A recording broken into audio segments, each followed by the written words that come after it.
Hello, and welcome to this episode of The Inner Estate with your host, Bridget Stewart. My guest today is Sheri Pettus, an incredible powerhouse agent from Atlanta, Georgia. Sheri, thank you for being with us today. Thank you for having me. I'm excited to be here. Well, I am too, because you and I are going to talk about the power of visualization and how visualization can impact every day, your choices, can play such a huge part in whether or not you achieve your goals. So, Sheri, can you share with everyone what the power of visualization means to you and how it's shown up in your life? Can I tell a story about one of my coaching calls with my favorite coach, Absolutely, you may. Yes. which was you, is you? So Thank I you. remember so many years ago when I first started coaching with you, and I was really struggling. And you told me to practice the power of visualizations. And I had heard it before. We talked about it in bold many times. Right. Told me to visualize the roads that I was driving every day as if they were paved with $100 bills. You told me to you referenced the P what was that book? The Princess and the The Pea? Princess and the Pea. Yes. Right. Yes. Who told me to imagine that I was laying on a bed of money. You told me to imagine standing in a river, and I still close my eyes and do it. And as the water's rushing towards me, it's really not water, it's $100 bills. I do it all the time. I envision what I want my next steps to be. And I believe between, it- having a vision, believing in God, and just doing the work, just you get results. Right. And it's funny because I do remember talking about that river analogy. And I Mhm. think, if I recall correctly, we even said that if you're standing on the bank, so our chosen profession is in real estate, but this would apply to anyone in sales or anyone who has goals, to hit with their work. When you're standing on the riverside, you're just watching all of it flow by you. When you are proactively working on your business, you're in the river and you're in the flow of all of it going by you, right? And you just started working that in. So the how else have you used visualization? Because I believe you've also used it in other areas of your life, not just at work. Absolutely, with my kids, being a mom, I struggle with not stressing out over my kids' safety and health. I'm working towards not thinking the worst. Right. So Right, I right. literally envision my kids being successful I have one that's in real estate. I have one that's in fashion design. I have one, she's not quite sure what she's doing. Mhm. However, I do envision all of them very successful. When I set goals at work, I envision those being successful. And I really believe in putting what you want out into the universe. Right. Whether it's writing a sticky note and hanging it on your computer screen Mhm. or in my bedroom on my mirrors, I have things that I want in red lipstick, and it's been up there for years. I bet if I tried to wipe it off, it would It probably probably wouldn't come off. it's probably not off, right? A classic example, when one of my children used to play softball, she was in middle school, I think it was, and she tried out for the softball team. And she was so upset. She came home. She was like, I'm not going to make it. I'm not going to make it. And I said, you have to believe in yourself. This is really at the beginning career of Keller Williams, me learning affirmations and bold Right, and all the steps. right. And I said, you have to yell it out in the universe that you're going to make the softball team. And she's like, I'm going to make the softball team. And I was like, no. I rolled down the window. She was in the back seat. I rolled down the Right. window, yell it out the car window. She's like, I'm going to make the team. And Right, right. if you don't yell it at the top of your lungs, I'm going to make you get out of the car and stand on the corner and scream it. And she yelled out the window when she made the softball team, Right, right? It was right. fun sharing that exercise with her. I'm a believer words make a difference. Absolutely. They absolutely do. And the words that we use, It impacts our self-perception, and then our self-perception is gonna dictate a lot of the choices we make. Absolutely. Absolutely. I So believe you have to believe. You know, they have that saying, can't, never could. right. Right. I tell folks all the time when I hear agents say, well, I am going to try. I cut them Yeah. mid sentence. I don't mean to interrupt you. I don't even know why the word try is in the dictionary. You know, Mhm. when folks say, well, I tried to call you, what's that mean? Did Right. you phone and you dropped it? Did your fingers not work? Did my number say it was disconnected? Like, how did you try? Yeah, it's like, "I just couldn't do it." Right. I don't like that word. Yeah. It's not it definitely is not an empowering word. It's a word that attempts to soften failure. Yes, exactly. I believe it gives you an out in case you don't meet your goals. And I Right. believe it gives people an excuse to say, well, at least I tried. Mm-mm. That's right, yeah. And you bring up a good example. So in the let's stick with that of the "I tried to call you." What does that actually mean, as you pointed out? Did you call me and I didn't answer? Because then you would have said, "Hey, I gave you a call," then you didn't answer.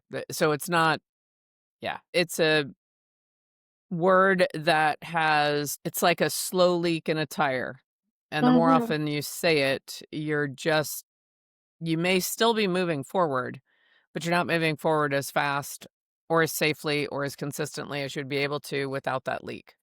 Right. Yeah. Absolutely. That I like that analogy. Try is like a slow leak in a tire. You're gonna get there, but it'll take you longer and it's tougher. Bumpier ride. You have to keep, like, adjusting your steering. Yeah, I definitely recommend not using it. No, it's like, you know what I mean? And I will literally ask someone, I am a little petty, and I will literally ask them, Sheri "You Petty tried?" Pettus. Right, right. I will ask them, "You tried? Well, what happened? Did you leave me a voicemail? Did it not go through?" And then they explain. So, Mhm. yeah. Well, that leads to another law that I know both you and I embrace is clarity is power. So that's the Mhm. other issue with that is that there's no clarity in try. Right. Yeah. So it's definitely a good idea to steer clear of that. So you have these visualizations going where you know that if you're on the river bank, you're just watching all the wealth pass by. If you're in the river, you're in the flow and it is available for you to grab. How did you work that into your business and what did that visualization cause you to do? So how did it impact the actions you were taking? More consistency. You know, I am big on making phone calls. I taught a class yesterday downtown, and I remember having a conversation with a few other agents, right? And I feel like when you set your goals and you write them down and you look at them and you practice them, you have results, right? And then I tell agents, like yesterday, I asked a young lady, she was like, well, I just want to have three more closings by the end of the year. And I was like, girl, three? You mean the end of the month? She was like, no, the end of the year. And I said, well, do you think that's achievable? And she said, oh, absolutely.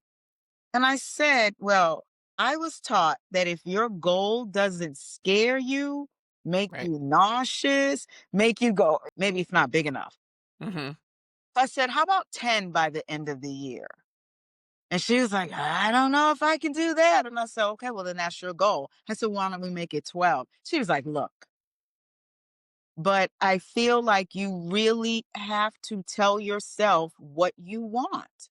Yes. I really have to remind myself that try is not a word in my vocabulary.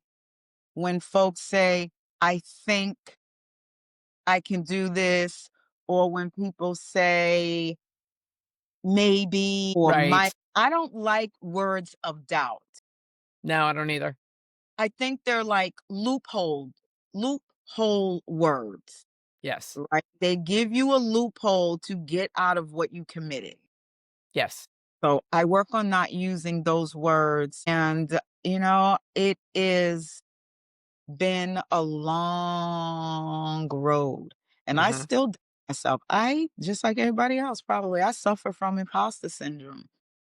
I I think a lot of times I'm not good enough. I think a lot of times I should be a lot further in my life and in my career, but at the same time, I am very grateful for what I've already accomplished.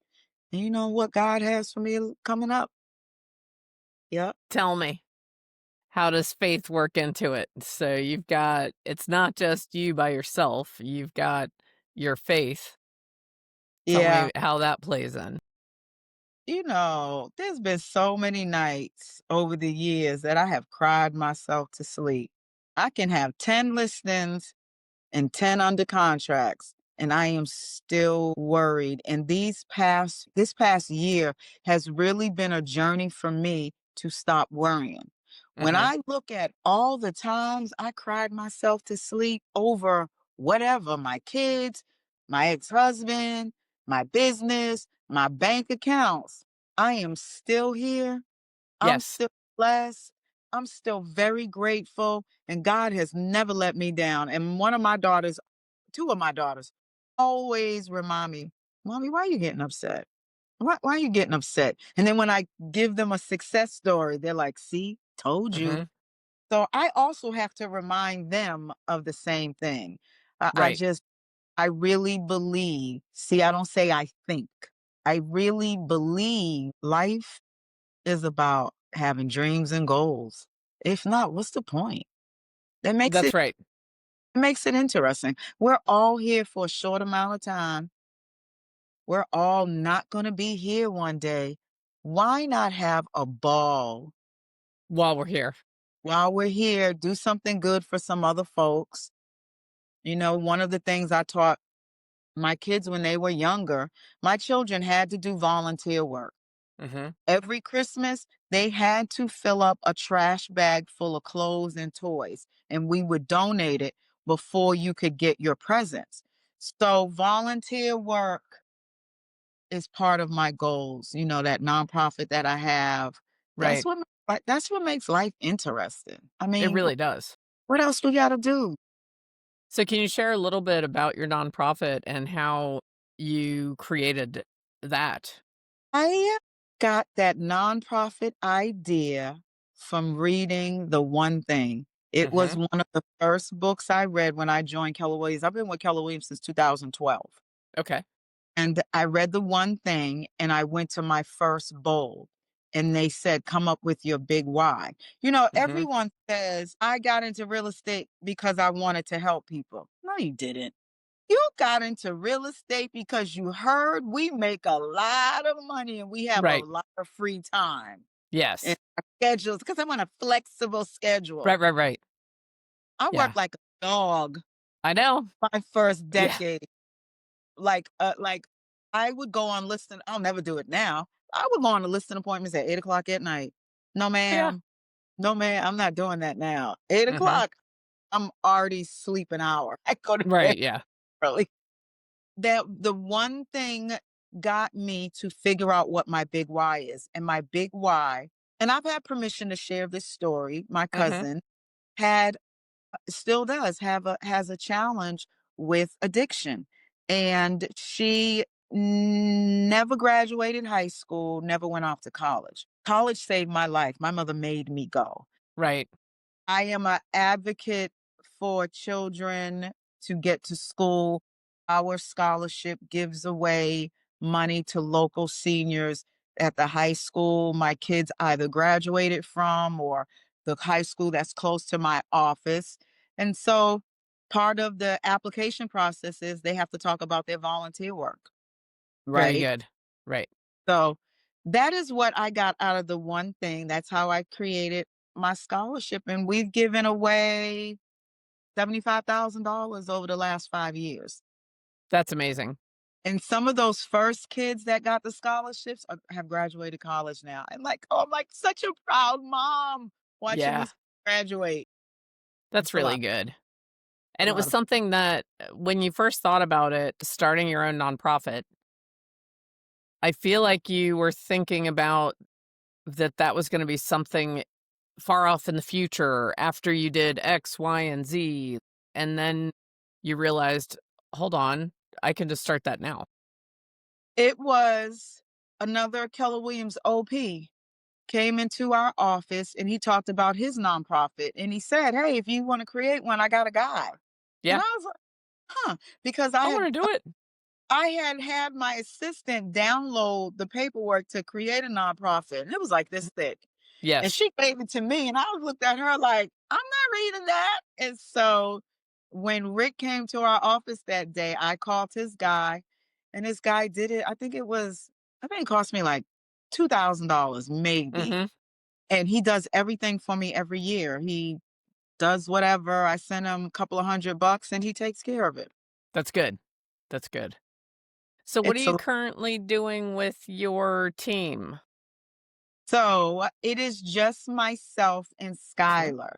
Hmm. Skylar is licensed. She's my admin and my buyer's agent, and I'm so proud of her. She was on another team and just didn't work out for her, and she joined my team, and she's had probably close to 15 closings in the Hmm. last 15 months, roughly. She had a closing last week.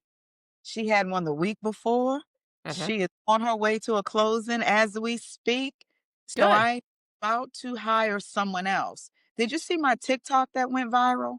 I did not. It's at about 10 million views. Wow. I have a TikTok where one of my daughter's friends bought a house and he used Georgia Dream. We Hmm. got the sellers to pay all the closing costs and make the repairs. This 23-year-old got into a house with a little bit over $2,000. That's And amazing. we were sitting at the closing table and we did a video, put it on TikTok, and it went viral. I posted it 3 different times on TikTok, and Hmm. that's at about 9 million views. And then on my other platforms, we have close to 1 million. And it was better than any commercial. That's right. Had Skylar's probably had 8 closings as a result of this TikTok, and every one of them has been someone under the age of 35. That's They awesome. the youngest one was 19 years old. They all call and say, "I saw your TikTok." So I'm about to hire a young man. I just got his KPA and his disc this morning Hmm. just to make the TikTok leads because they are folks all over the country. We have over 20,000 comments. I have a few thousand DMs, and That's great. Skylar created a Google form. If you go to my TikTok bio, you can Right. click the link and it has, it asks you your name, what city, state, do you have a savings? We have close to 2,500 That's folks. great. So I'm hiring someone just to manage the TikTok leads because the Georgia leads alone is about 500. Hmm. But across the country, I need someone. And I told the young guy, this is a great way for you to build a referral network all throughout the country. Right. Because we've had people from every single state except Alaska. That's the only state, and Vermont, Alaska and Vermont. Those are the Oh, only 2 states that we did not get a request to say, "Hey, I saw your TikTok. I want to buy a house." well, that's really amazing. That is really amazing. It's so weird because I go places and someone will say, "Hey, I saw you on TikTok." Hmm. Like my daughter's friends calling her like, "Is your mom a realtor? I think I saw your mom on TikTok." Yeah. 10 That is so views. that's so funny. You remember my begging video? And I I was do, like, I remember that, yes. that Yeah, got probably 10,000 views. And I thought I was the bee's knees when I right. got 10,000 views. No, we're up to 10, almost 10 million views. TikTok wants to monetize me, but I don't feel like going through the red tape to figure out how to do it. Well, I just think that's awesome, and what it shows me is that you're having fun, you're being creative, you're creating cool experiences for your clients, and at the core of all of it, though, you still also have that person-to-person communication primarily through the phone, but also by meeting with people and seeing them in person. Mhm. So you're combining the traditional human element that everyone craves, whether they admit it or not, as Right. well as taking advantage of these new platforms and new technology and new ways of communicating. And I think that's why you're having the level of success you're having is you're combining those two things. You're not making it just all one way or all the other way. It is absolutely social media is giving me some validity. And when I go on my listing appointments, I show them my TikTok because I have almost 68,000 followers. Right. Tell them, millennials are the number one consumers of just about everything, Mhm. right? How else do they communicate? And part of my script is if your realtor is not using social media, and I can scroll through my timeline and show them all the homes that I've sold as a result of TikTok. Mhm. And so it is definitely paying off. And it's free. I know. It's I know, free. it's crazy. Where else would Well, you get over 20,000 leads? it's an investment of time and energy, not necessarily of money. Mhm. It Yeah. does it does take a while because I am overwhelmed with the number of comments. And what I did one day, I got my hair braided. This took 5 hours, right? So the whole time she was doing my hair, I was responding to the Yes. DM. The next day, Skylar and I woke up to over 300 emails saying, "Hey, I saw your TikTok. This is where I want to live." It's a lot, but it's paying off. It is. I would have never imagined I have to sift through over 20,000 comments. A lot of them are congratulations, but Right, right. thousands are, "Can you help me?" And they're calling me auntie now. I don't think I like that. That means I'm a little older than I think I am. Oh They're like, god. "Auntie, help me." Well, at least they're not calling you granny. Right, right, You right, know, the aunt right. is still, still Yeah. younger. I'm the cool aunt. So jumping back to visualization, what are you currently visualizing? So in the mornings when you do your visualization, what is your refreshed visualization? Being debt free, still working on getting a house, being debt free, and honestly, just being debt free, Bridget, and traveling. I've been to so many cool places in the last few years. So, my loan officer invited me to her son's wedding in Brazil. So, I'm visualizing learning to speak Portuguese. I've been working on learning Portuguese Okay. and um, really, really being debt free. May I ask why were you drawn to debt free versus financially independent and secure? See, that's that negative thinking right there. I got to change those words. You're right. You're right. Visualizing, say it again. Being financially independent and secure. Yes, I like that better. Okay. I will change that phrase. That's what I will wake up in the morning saying. And I started writing a gratitude journal. I know I've been told to do it so many times before. Right. I wake up in the mornings most days not in a great mood. And I don't know what happens when I go to sleep. Like I go to sleep in a good mood and I Mhm. wake up and I physically have to go through a process and say, "Sheri, you're healthy, you're alive, your kids are good, your bills are paid, you got a ton of food in your refrigerator, you're getting ready to go on a trip.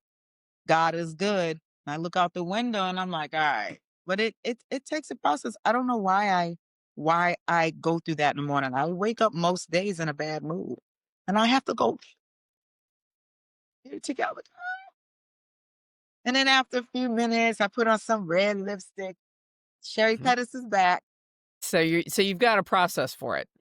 Hmm. Okay, good. Good. And then by the time, like you said, like by the time you're getting dressed and ready and getting out the door, you're ready to take on the day. I get in my car, and you told me long time ago, turn on a good song on the That's way to right. work. And before I'm even out of my driveway, I know my neighbors get sick of me because my windows are down. my rooftop is open and my music is on maximum and I'm rolling down the street like I'm 20 car again. That's Always. good. I love it. I love it. So this has just been really exciting. Is there anything else you would like to share? Especially if someone is out there and they're like, I don't even know where to start. If someone is feeling overwhelmed or they're in a negative headspace or they are skeptical and they're like, oh, visualization is a bunch of hocus pocus. What's one first step they could take to start allowing this change to come into their life? So this might kind of, I'm gonna say two things. This might kind of sound a little hokey, but about a year ago, I got a pillow off my couch. I put it on the floor and I got down on my knees and I literally just had a come to Jesus moment with Jesus, God, whatever your higher power is, Hmm. Buddha, Allah, hopefully you believe in something, right? Even The if it's just the universe. universe, Yeah. right? Or good karma, Hmm. you know. I got on my knees and I was just like, look, God, I need some help. I am so tired of feeling negative and defeated. And I really just asked for I asked him to change my mindset and stop worrying. And then can I just mention a book real quick that I loved? I read Selling Ninja by Larry Kendall. Yeah. Change everything for me. Isn't Listen, it? It's ninja selling. Ninja Selling, that's Yeah. it. Yeah. Yeah. Yes. I listened to that and that changed a lot for me. Like that and MREA, of course. But that was the most recent, not the most recent book I've read, but the one that stood out the most for me. And I will probably listen to it again this year. Good. That was a game changer for me. Game Well, changer. so you would recommend just dive in regardless of what's happening around you, whatever chaos or disappointment or negativity or whatever someone is facing. Start hmm off with just listening to at least one good book. So at hmm least amidst the chaos, you're in starting to inject different messaging. Like I went to my OP, and when I say I started crying, I mean boo hooing, everything. I was a hot mess because I was really thinking about getting out of real estate. And he was like, Sherry, I know how much money you make. What else are you going to do that makes that amount of money? I was like, ugh, I hate making phone calls, but they work. They work. I have 6 closings coming up in the next 45 days. Every single one of them, either TikTok or making phone calls. Hmm. Period. Right. Period. It is the magic combination. That's it. The agents across the country that I work with that are having the strongest, most consistent business, they are combining modern platforms plus old school. And that combination, and frankly, it's around 65% old school. So hmm person to person, because we're still humans, regardless of how many people are walking around like a zombie like this, we still desire and crave human communication, being around people, feeling valued and special, feeling as if people recognize us for who we are. Well, Sheri, obviously, if people want to reach out to you, they can find you on TikTok pretty easily, as well as the other social media platforms. And you are with Keller Williams Atlanta Partners. And it's Yes. Sherry And with one R and an I. there you go, Sheri Pettus. So reach out to Sheri. Sheri, thank you so much for being a guest. I hope you'll come back and visit with us again, and you can Anytime. share what's happened from your fresh visualizations and what you've manifested in your life at that time. And I hope all of you will join me again on the next episode of The Inner Estate. Thank you so much. Bye.